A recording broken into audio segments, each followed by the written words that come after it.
Hello, this is Zach the Crowbar Martinez, and I have an interview with the fantastic Jon St. John, voice of Duke Nukem. Duke Nukem Forever is finally, after 12 years, being released by Gearbox, makers of Borderlands.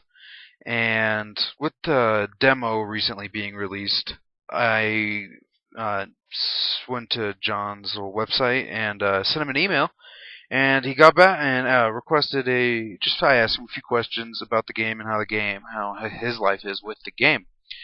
So I figured, so I was like, why not? I'll probably come around, but he actually got me back really quick, and it was really cool. And he replied to my email this morning. I sent him the questions, and he sent the audio back to me later in the afternoon, early evening. That was quite awesome of him. So here is my interview with Jon St. John. The Duke Nukem series has become infamous for the cancellation and revival of Duke Nukem Forever. What was it like dealing with the wait from Duke Nukem 3D to Duke Nukem Forever? Well, I stayed very busy in between Duke Nukem 3D and the release of Duke Nukem Forever, but the tough part of waiting for Duke Nukem Forever for me was the fact that I had started recording for that game probably about 2.5 or 3 years ago. And when I would have fans or even friends say to me, "Oh, Duke Nukem Forever, that's a loser, it's never going to happen," when I already knew it was happening, yet I couldn't say anything, that was the tough part for me. Voice actors are typically left in the dark about the specific details of a game they are in. How much info were you given access to?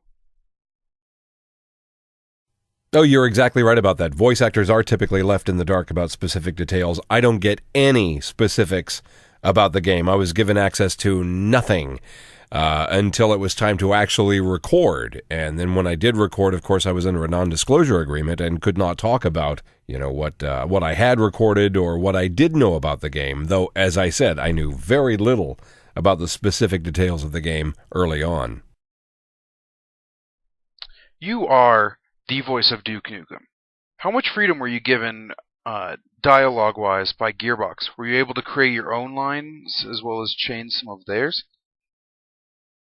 I was actually given a lot of freedom by Gearbox this time in that the recording sessions were not directed. Every once in a while they'd have somebody listen in on the sessions as I recorded, but no one telling me specifically how to deliver lines or what the pitch or tone of my voice should be like, or that I had to keep my teeth clenched the whole time as I had to do in the original Duke Nukem 3D game.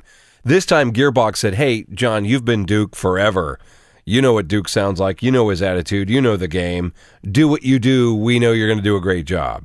And I did what I do, and they seemed very pleased with it. So I guess I did do a great job. As far as creating my own lines for the game or changing some of theirs, not really. I had a few suggestions here and there. But the writing was all done by folks at Triptych and at Gearbox, and they did just a great job. Made it very easy for me having such a funny script, such a well-written script that all I had to do was act out. So, no, the writing, all that credit goes to the good folks at Triptych and Gearbox. How did Duke Nukem take form? Were you told that he was like beforehand, or did they give you the information on the spot?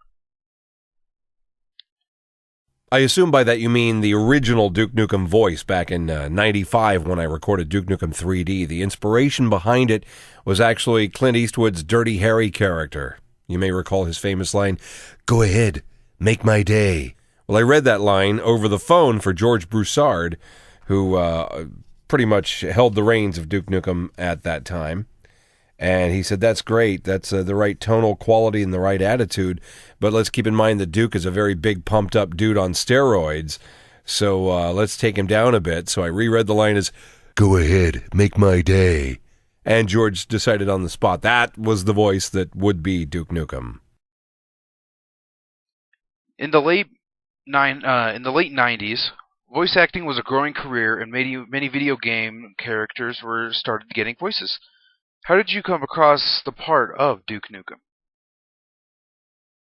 Well, I'm very lucky to live and work in San Diego. I was in radio at the time, and also living and working in San Diego is Lonnie Manella, who is one of the top casting directors in the industry, and incidentally, one of the most talented voice actors I've ever known. Lonnie is really remarkable. But the point is, she was helping 3D Realms cast the game, and she was at the radio station recording a commercial one day, or working on some project. I can't quite recall what it was, but the two of us started, showing off voices to each other. And Lonnie recognized that I had pretty good range and was able to do different dialects and different characters, and asked me if I wanted to be involved in video game voice acting. Of course, I said, yeah.